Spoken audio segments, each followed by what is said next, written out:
Hello, everyone, and a huge thank you for joining us today for a discussion on how to balance technical direction and leadership work. The webinar will last roughly 45 minutes, after which both myself and the panelists will head over to the Lead Dev Slack to answer some of your questions in the hashtag StaffPlus channel. We may also have time to answer a couple of questions live, so please do submit those to the Q&A feature on Zoom, and we'll get to them if we can towards the end. Before we get started, Lead Dev is hosting a 2-day Staff Plus conference for senior ICs in New York, which will run alongside Lead Dev London on September 4th and 5th, 2024. The event is hosted by Tanya Riley and features talks from Staff Plus engineers at top companies like Slack, Airbnb, Netflix, the New York Times, and many more. The Staff Plus London conference just sold out for the second year, so it's not an event to be missed. To see the full lineup, what's on, and buy tickets, click on the link in the chat. Right, let's get started with some introductions. My name is Blanca, and today I'll be joined by Alisa, Katerina, Lais, and Maxime. I'll ask each of you to introduce yourself. Could you please answer in 60 seconds who you are and tell us what makes you excited about this webinar? Let's go in alphabetical order by name. We'll start with Alisa. Hi, folks. I'm Alisa, pronouns she, her. After starting my career in government contracting, I've spent the last 12 years of my career at the intersection of technology and media, most of that time in the personalization space. I'm currently working on the system that builds the Netflix homepage for all their members, which is actually where I started my career over 10 years ago at Netflix. But in between, I worked at a couple of startups, one early stage, one Series B high growth. And before returning to personalization, I spent a few years building and then managing the team that owns the system that sends all the emails, SMS, push notifications that folks receive from Netflix. I'm super excited to participate in this webinar because having done a couple of rounds of flipping between engineering manager and individual contributor, I've taken so many lessons from one to the other that I'm excited to share. And having returned to being a staff engineer a year ago after being a people leader, I'm also on this journey of knowing how to balance technical direction and leadership work, and look forward to learning from the other amazing panelists today. Thank you, Lisa. Next will be Katerina. Hi, I'm Katerina Iliakopoulou. I'm joining from New York. I'm currently a senior machine learning engineer at Meta. I've been at Meta for 3 years now, and I'm currently leading machine learning projects related to content distribution in Facebook Reels. Before Meta, I was a staff software engineer at the New York Times, where I was the tech lead for different products, such as the personalization platform or the in-house messaging platform. And I am very excited to join you today. I think this is a very practical topic, and I'm very excited to discuss it with you and share some tips and learnings from my career. And next week, I'm going to be in Lead Dev London, talking about how to make smart technical decisions. So in case you're attending, I hope to see you there. Fantastic. I'm looking forward to meeting you in person, Katerina. Now we're moving on to Lais. Hi, everyone. I'm Lais. I'm here based in Berlin. Sorry. I'm a principal engineer at Nubank, just recently completed 9 years. I joined the company since almost the very beginning. Before Nubank, I worked with a few different companies as a software engineer. Particularly, I'm always excited to share and talk about career topics around individual contributors. I don't like that word so much because it's so not individual, but anyways, yeah, but I'm always super happy to discuss and share and learn from others because, yeah, I think it's really also new and recent that our industry started to, just make different paths for IC engineers like us. So yeah, just happy to join this group. Amazing. Thank you. And lastly, Maxime. Hi, everyone. My name is Maxime Nejim, and I'm a distinguished engineer at Target Tech. I'm part of the digital engineering leadership team here, where I'm responsible for shaping and executing the technology strategy for Target's digital experience, its platforms, and foundational services. I've been a Staff Plus engineer for over 10 years now at various major tech companies. I wish I had access to the great resources that Lead Dev offers, such as their conferences and webinars. Earlier in my career, I've had to kind of learn by trial and error the many ways to balance technical work and leadership responsibility. So I'm super excited to be here today and to share some of those practices and approaches I've learned over the years. Thank you, Maxime, and welcome everyone. So last month, we discussed how to get promoted to the next level of your IC career. Today, we'll be discussing how to strike the right balance between working on the technical direction of the business and those tasks that require you to put your leadership hat on. So let's hear from our expert panel. We're going to start with our first topic of the webinar, which is how to create a technical vision that aligns teams towards business objectives. And we're going to begin with Katarina with a question: what do you see working well when explaining why you are going for a specific solution or project? So I would first start with the goals we're setting as a team, or maybe as an organization as a whole. This will act as the compass, as the North Star for your team. And then the immediate next step is to look at your data, at your systems, but primarily data, and see what gaps are there. And in the gaps, you can find the opportunities. So from these opportunities, you can then basically identify what projects would be the right ones to fill those gaps. And it's really easy once you identify those opportunities to also explain the value that your projects or your solutions bring. Then I think in parallel, as you identify those projects and you start developing, like writing the documents that explain how you're going to go about developing them, implementing them, you need to find who the right partners are. And finding the partners means that you can also share the credits with them, see how bringing value to the organization means how they can also share that value, how that value can be applied to their team as well. And in that way, you can form strong partnerships and basically make a very strong case as to why that project would be important for the organization. Amazing. Thank you. I am now going to ask Lais to tell us about what is the progression you follow for gathering data when creating a technical vision that is aligned with the business objectives? I think this is a topic I really like, and as much as it might sound super obvious, I think really taking the time to understand what the business objectives are is just really important. Just talking to the relevant leaders about all those business goals, to have their view on them, to hear out their concerns, ask what they see as a challenge. I think even in a super aligned organization, you find that each leader from different areas, they have specific interests, concerns, or they see things, as a challenge or priorities, or what they see as critical. So you might find some differences in that. So I think it's always nice to just gather information from different leaders in different areas. So just to kind of give you more to think about. This will help you understand more about the business objectives.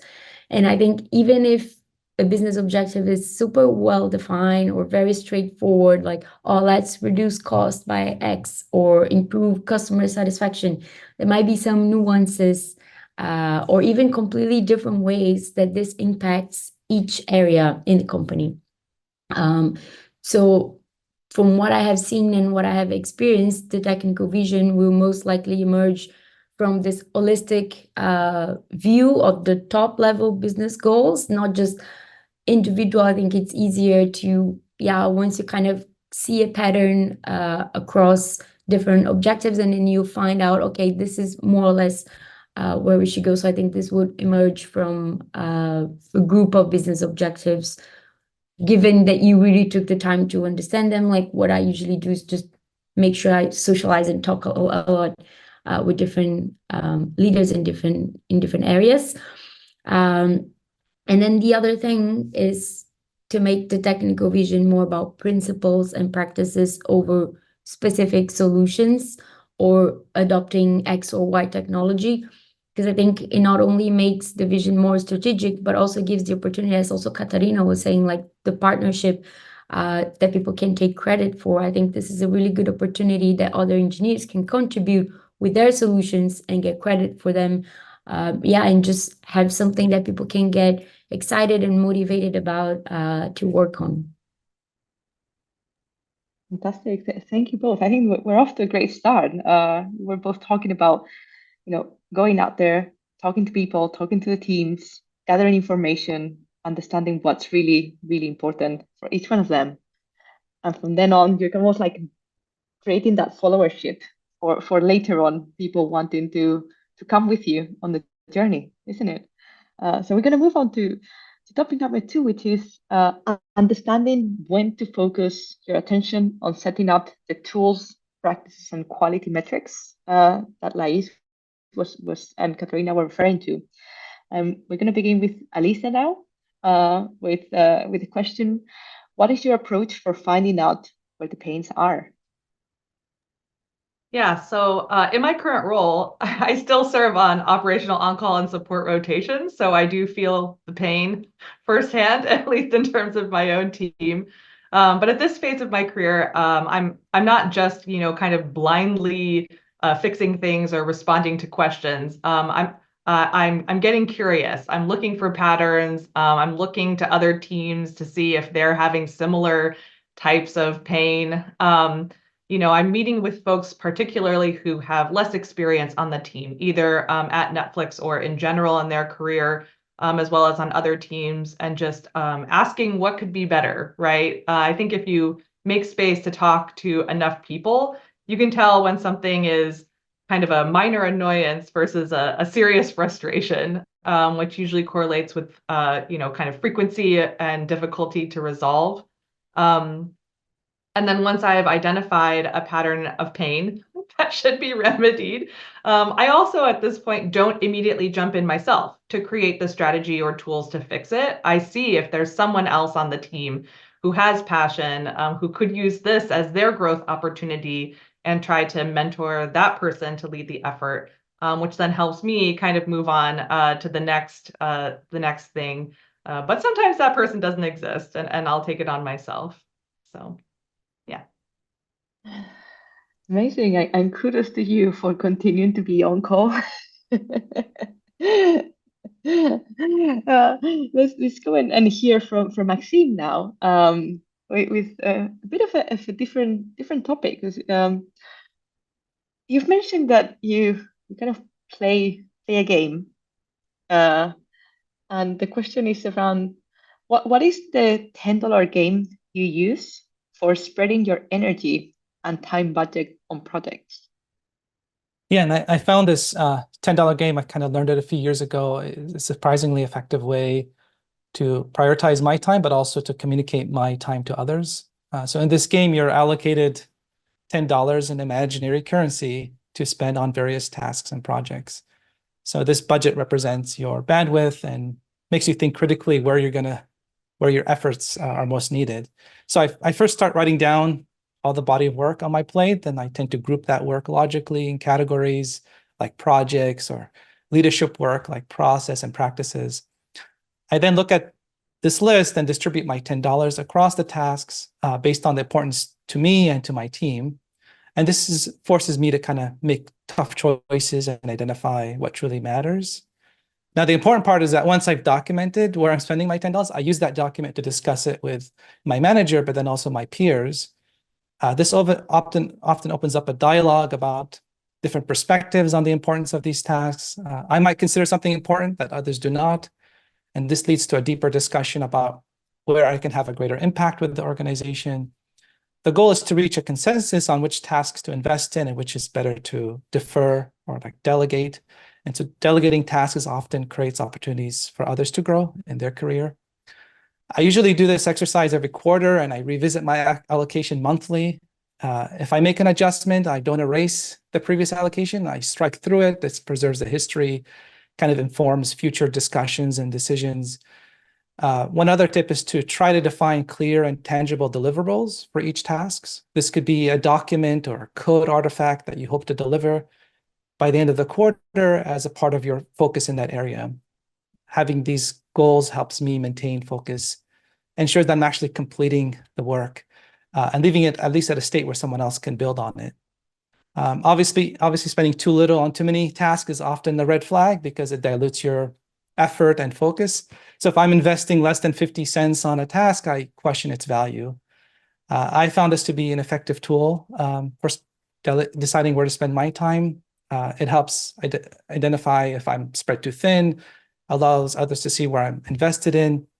I found it a good tool, and I know others have found it useful as well. Thank you for that. It sounds quite structured, but I think part of, referring back to Lai saying that our role is still kind of being talked about. I think it's kind of nice to hear something that helps us, at least for me, put some structure in my day-to-day, because otherwise it can feel that you're just kind of making decisions on a whim, and that is not what we want to be. So we're gonna bring Katerina back and go on the topic. What makes it important to start with a team, and how do you go about it?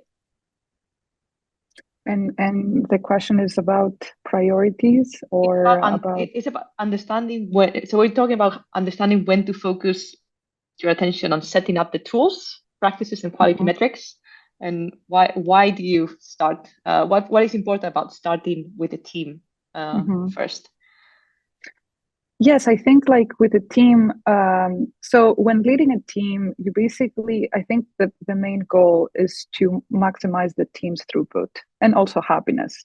So you have to balance sort of like work that maybe is not as fun, but slows your team down. And at the same time, work that brings value and is exciting, makes the team happy, and helps their career growth. So I think balancing those priorities in terms of like those different types of work is something that needs to happen alongside with the team. It can happen through discussions in one-on-ones or maybe team meetings.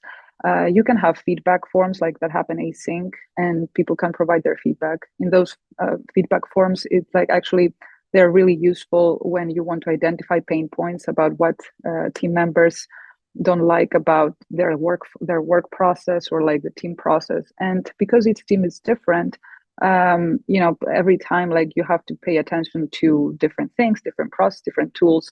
Some teams are very process oriented, but other teams like have members that work better without any processes and actually consider that an overhead. So this is not something that there is a gold standard for. It's something that you need to create with your team, and it's important to have continuous discussions. And one other key point I want to mention is that priorities change in projects. Like you can have things that come up that is like a fire and could disrupt your work stream, your project. So you need to be ready for that, and you need to communicate to your team the importance of like shifting their attention to this other thing that might be very urgent and important. And basically help them see how this is also brings value, even if it's not as exciting as their main project or main like the work that they were doing and they were really excited about. But having ways to balance like this type of work and this other work and like make your team still feel that what they're doing is like contributing to the overall value of the organization. Thank you for that.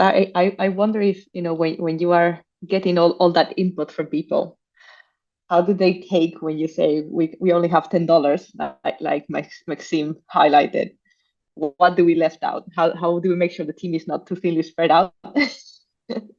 Yeah, and it's a trade-off, right? Like because I felt myself frustrated when I was like, I had momentum on a project I was doing, and then all of a sudden priorities change. It doesn't have to be, necessarily like a fire then you have to put out. It could be like the organization just shifts priorities, and you just have to also shift along with the organization. Like you have to persuade your team and keep the morale up, even though they have to completely change what they're working on. So it's definitely work that needs to happen continuously, and you have to keep in mind that this can happen so that you can be proactive about handling this. Absolutely. Thank you. And I see that we have got a question submitted here in the Q&A. I'm going to bring this in. Arca asked, how did you decide the cost for each task? I'm assuming this is about a $10 game. Maxime, would you give us? Yeah. I mean, this is essentially the time you're going to be spending on that task. And it's an estimate of your time. It's also not only your time, but also your mental focus on something. Sometimes we spend a few hours on something during the day, but we're constantly thinking about it. And so there's a cost to that. But yeah, just so you want to kind of balance your impact, the potential impact you will have over the cost. And then that's how you kind of understand the priority of that, what you should be working on. And it's something you're time boxing for that task. It could, you could decide to spend more or less time on it, but overall you tend to want to spend, $2 or $3 of your budget on a specific task based on, the importance of that task and how much time you think you're going to be able to allocate to it. I was wondering, Maxime, would you be able to give us an example, even if it's something a bit abstract, of like a $2 task, for example? Sure. I was recently, joined a new team and new organization. So I decided to do a listening tour, talking to all the different groups. And so I tried to time box that and said, I'm going to spend, for the next quarter, talking to these 40 teams. I'm going to be spending, $3 of my time kind of being in those discussions and spending time afterwards, with follow-up questions and things like that. And there might be in addition to that, projects or a strategy document I'm working on that I want to also allocate. So I spent, $2 on that strategy document where I was diving deep into the issue and then understanding, where things are at so that I can, come up with a good strategy document around it. So those are just some examples. Oh, amazing. That's very useful. Thank you. Because I see now how you're slicing your time and then you're tying kind of tasks with actual deliverables to each one of them. Yeah. Thank you. So we're going to move on to our third topic for today now. And we're going to focus on learning how to communicate decisions to different stakeholders, which is always a topic in amongst staff plus engineers. And we're going to bring Elisa now. And can you let us know? Can you tell us how do you prepare before communicating to a relevant stakeholder or group? What are the things you think about?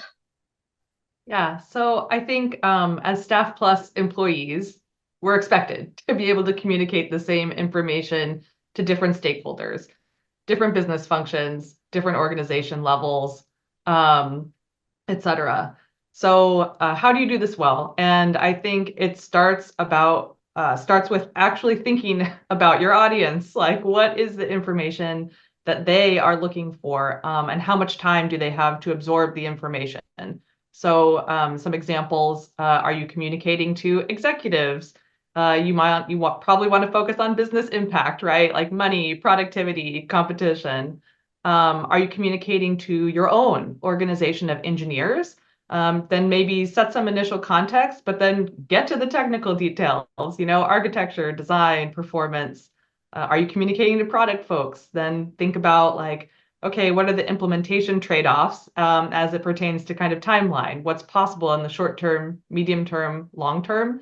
So it sounds obvious, but just really think about who is receiving the information and why, along with the what that you're trying to convey. Thank you, Elisa. It's kind of a relief for me to hear how much effort and creating like different versions of what you want to say, because I think it's something that until you're exposed to it, you don't realize, what is the cost. Um, and now let's hear from Katerina.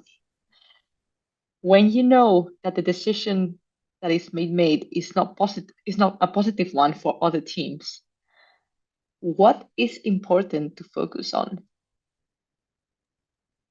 Yeah, and I think it's important to clarify what we mean here by not positive. Like, so for example, it might be the case that the project you're proposing, which could be very impactful, might actually impact in a negative way, let's say, or a challenging way another team's work stream. So I think it's important to, not focus only on your impact and your work, but actually think about the broader organization and other teams, how you can partner with them to mitigate whatever result comes out, and basically see how you can maybe have like build a joint path after that project executes, maybe help them reshape their work stream once your project is underway, and work together instead of just executing, getting the credit, let's say, for the impact that you're creating, but basically doing something that could be detrimental to another team's work stream. If anything, like you could be at some point in the other team, so you want people who want to help you and collaborate with you, and work together towards the optimal outcome for everybody. So I think it's important to think holistically about a solution, not just optimize for your own impact. Thank you. I like how, what you explained on things not landing well ties in with Alisa's kind of saying you have to prepare very thoroughly. And sometimes it will be a positive decision. Sometimes it might be not so much. So you need to take care of that. And next, we're gonna hear it from Lais. And what strategies do you use for effectively communicating and gaining buy-in across the organization? Yeah, so a few things I learned. I think one would be to rarely just broadcast information in public, like internally in public as a group announcement. I think maybe something you think it's not really very controversial, it can cause emotional reaction or a lot of misunderstanding. I think the chances of misunderstandings just increases. Yeah, maybe some things like you think it's just very simple. It can be controversial, or it can be, I don't know, like just cause some emotional reactions. So I think one thing that I think it helps is to meet one-on-one with some of the key stakeholders and partners to discuss, to present the decision and discuss, just have an open space for questions, for feedback. So I think there's this thing that people say, right? Like that once people kind of feel that they participated a little, like it's easier to have their buy-in, because they're like, okay, my opinion was considered, I feel heard. So I think this is important. Obviously, there will be cases. I'll give just an example. I work in a team, like the broader team of engineers. I think we have a few thousands engineers. At some point, you're going to have to communicate a few decisions very broadly. I think in those cases helps to have like some already prepared like FAQ with the frequently asked questions, because no matter also the size of the audience, be prepared to repeat a lot. Also something that Alisa said, like the different audiences, I think, just be prepared to repeat a lot about what took you to that decision. And just some people need to hear maybe many times the same thing, or maybe even different reasonings that made you reach that decision. Yeah, so the level of detail depends on the audience, as Alisa mentioned, and also the language. Yeah, so I would say that just be prepared to repeat a lot and make sure you make some space for people to feel heard and have a space for questions and feedback instead of just broadly announcing something you might not know how it impacts their team's current work. Yeah. Thank you. I'm glad you mentioned you have to repeat things more than once because people might be in different headspaces and different people or even the same person take things differently on different days, depending on what's going on. So, um, and now you've touched on people being resistant to decisions. So we're going to hear from Maxime. We have discussed previously the importance of tackling conflict resolution. So how do you go about it? It's a great question. Actually, I have a talk that I give around this, and so this might be a long-winded answer, but I find that many Staff Plus engineers struggle with conflict resolution in projects. I love the quote from Theodore Roosevelt, who said, "The most important single ingredient in the formula of success is knowing how to get along with people." And so as engineers, we tend to focus on the technology and the code and forget to invest in the human aspects of software development. And there's kind of this old debate about, is software development an art or is it a science? And I've kind of been on both sides of that argument. But now later in my career, I actually think software development is more like a team sport. To be really good at it, you have to be good at teamwork and practicing your skills together with others. Like a great sports team, each player brings unique skills and strengths to the field. And so as a leader, it's important to recognize and leverage these individual talents while creating an environment for everyone to feel valued and understood.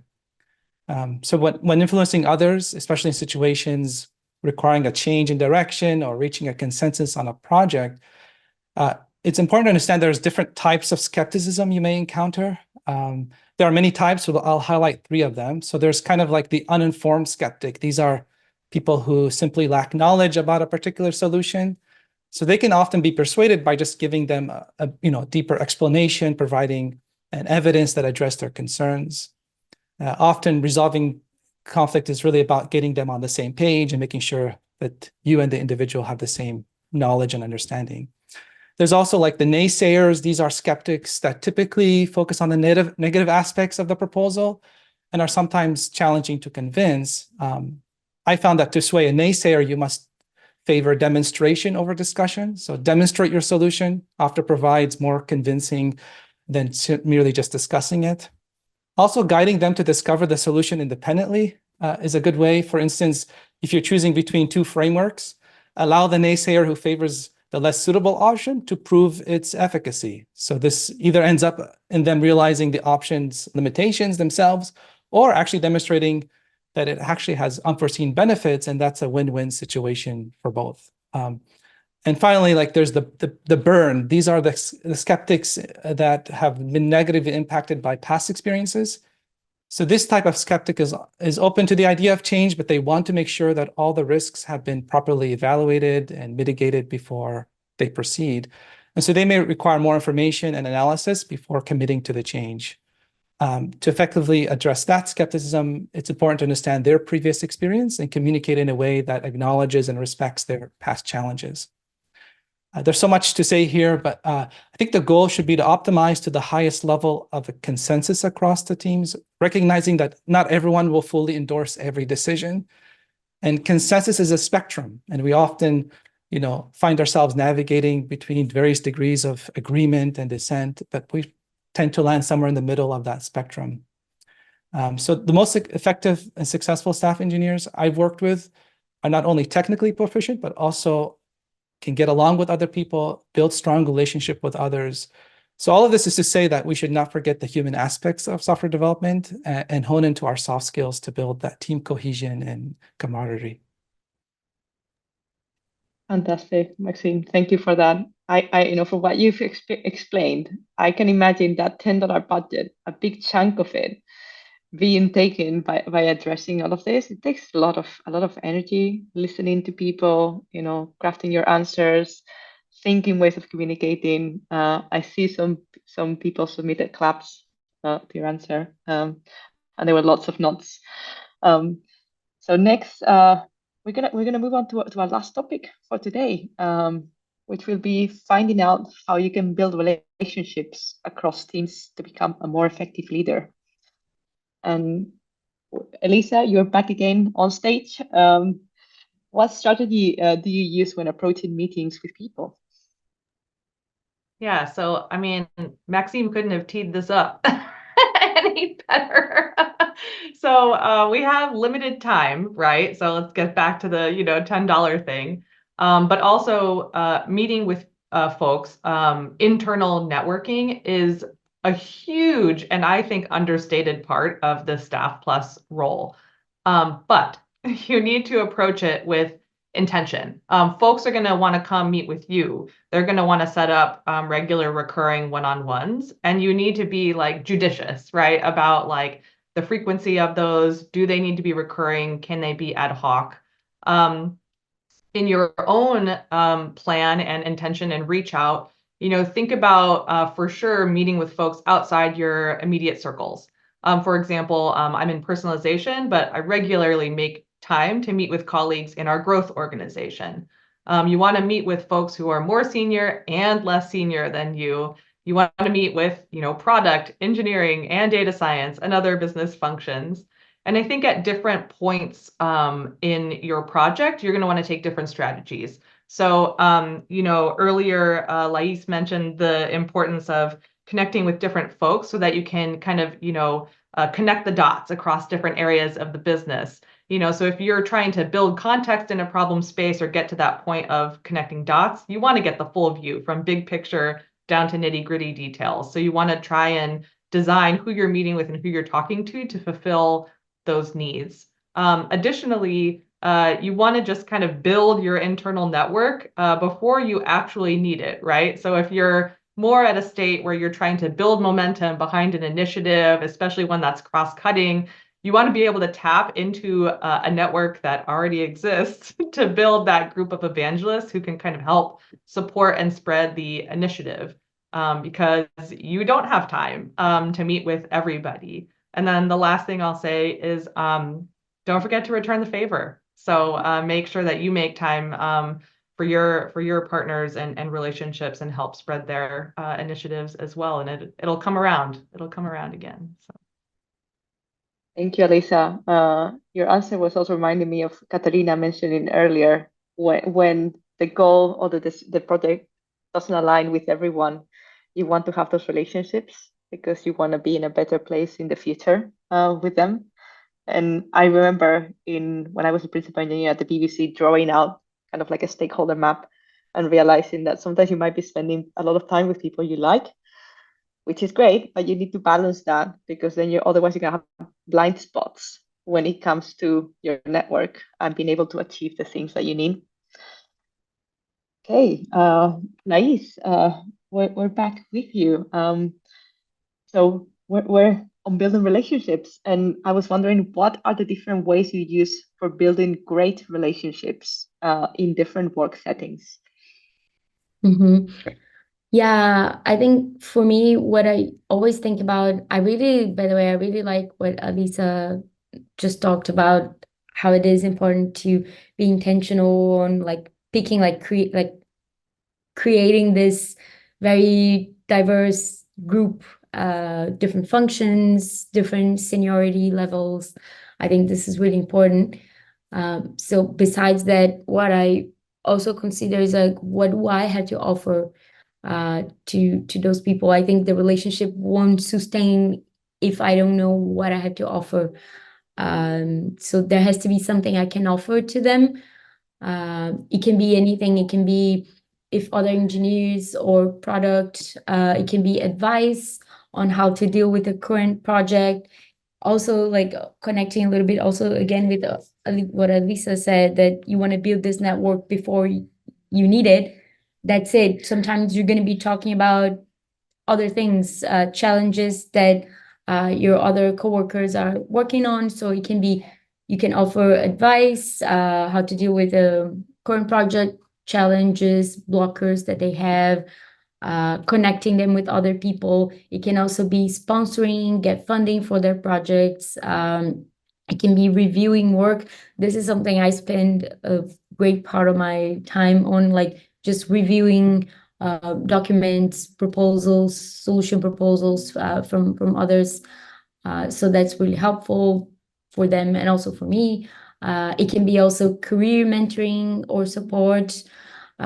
So yeah, just think about what are the things that you can offer to those people you want to build relationships with.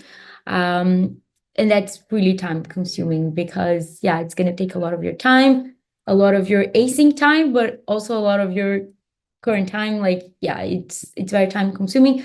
A more lightweight or low commitment approach would be to just join discussion forums in your organization. If staff engineers meet regularly to discuss, it's always good to show up. If there's some sort of like architecture discussion group, it's always good to be around and be involved. It's also like a more low commitment way to build relationships, being part of this group discussions.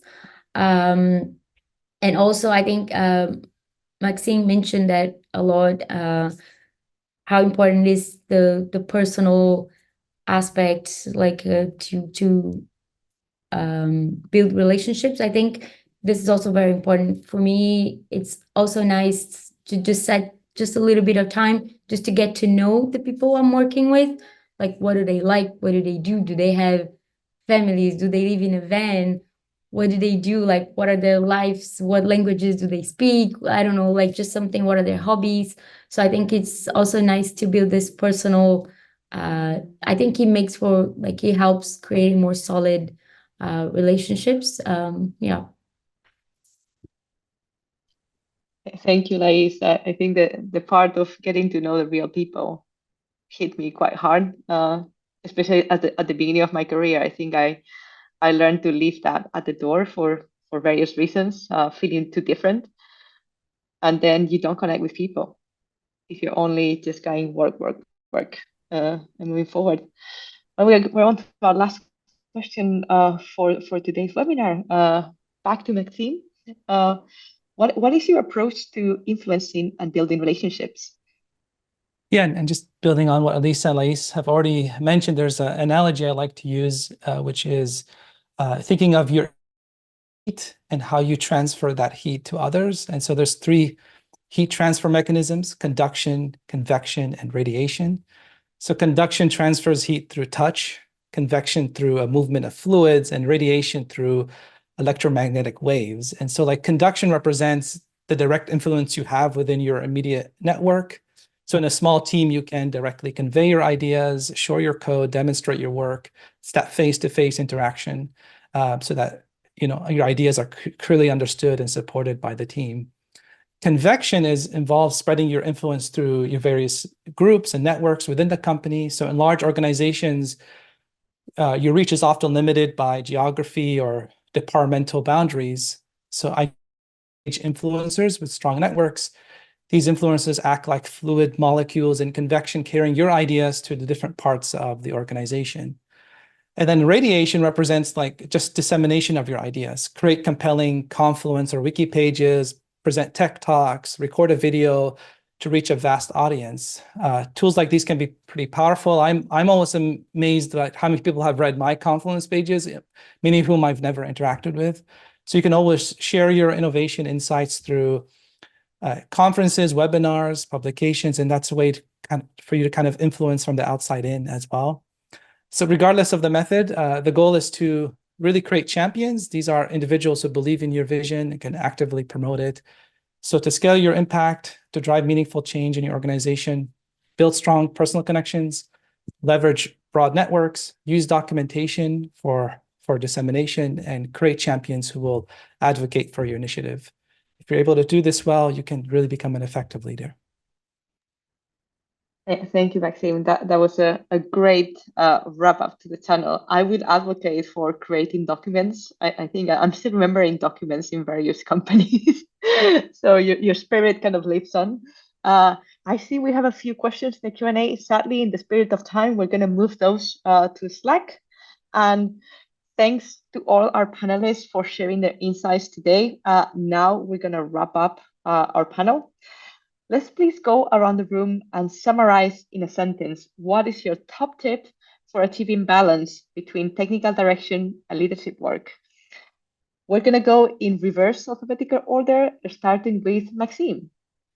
Yeah, so like prioritizing your tasks, allocating your focus, maintaining open communication, but also leverage your interpersonal skills to build consensus and influencing influencers and creating champions for your ideas. Wow, that's a long, great tip. Thank you. Next one is Lais.